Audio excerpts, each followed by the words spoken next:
Oh, we start with some breaking news. Yesterday it was revealed Brentford and England striker Ivan Toney will serve an 8-month ban from all football activity. There had been suggestions that Toney could go on loan to a foreign club while he serves his punishment. Well, we have our senior reporter Rob Dorset here. Yeah, what can you tell us? Is that a possibility? No, is the straightforward answer to that. And you're right, since we heard this announcement yesterday evening, it's been a big discussion on social media amongst Brentford fans, amongst a lot of fans who think that their club might have gone for Ivan Toney. Chelsea, Spurs, Manchester United have been linked with a possible transfer for him. But my understanding is that the FA will apply to FIFA to make Ivan Toney's 8-month ban from football a worldwide sanction. That means he can't go on loan to a foreign club and play while he's serving this 8-month ban. Basically, the FA holds every English player's registration. And if a player wants to travel abroad, they apply to the FA for them to transfer that registration to the Spanish FA, who then hand it on to Atletico Madrid if he was going to go there, for example. But at that point, the FA would inform the buying club's FA and FIFA that Toney is subject to a football ban here in England, and they would ask them to apply that worldwide. In this case, I'm told that it's going to be more transparent than that. The FA, behind the scenes, are expected to apply to FIFA for this ban to be made effective worldwide, so there's no confusion at all. And it's pretty much standard procedure. The FIFA would then have to convene a committee where they'd look at it and they'd pretty much rubber stamp it.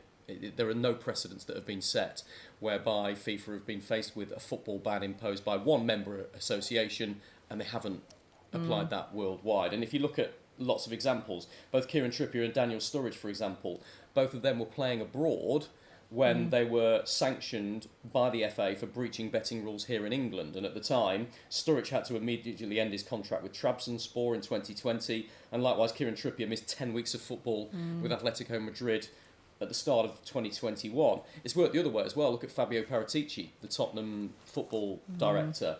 He was given a 30-month ban by the Italian Football Federation. Technically, the ban was in Italy, so he could have carried on working here in England, could he? No.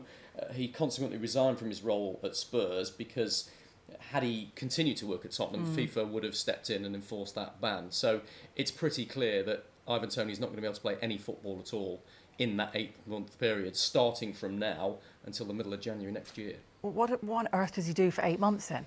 That's a key question, and I think it's a key question for him and for Brentford as well. And my understanding is that Brentford are discussing that right now. This is quick news for them. It's new to them, of course. It's only just happened. And they have a duty of care to Ivan Toney, and they want to make sure that him and his family are fully supported and are OK.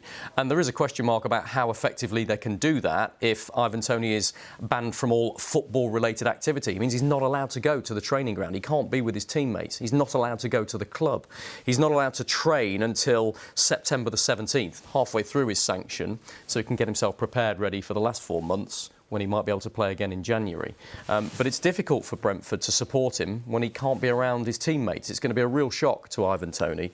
And I think there's a split on social media and amongst football fans, some saying, well, he deserves what he gets, he knows what the betting rules are, and others saying, look, this is a huge blow for a player that had just broken through to the England squad, made his England debut in March, was flourishing, had scored 20 goals this season, had battled the hard way through football and got to the top.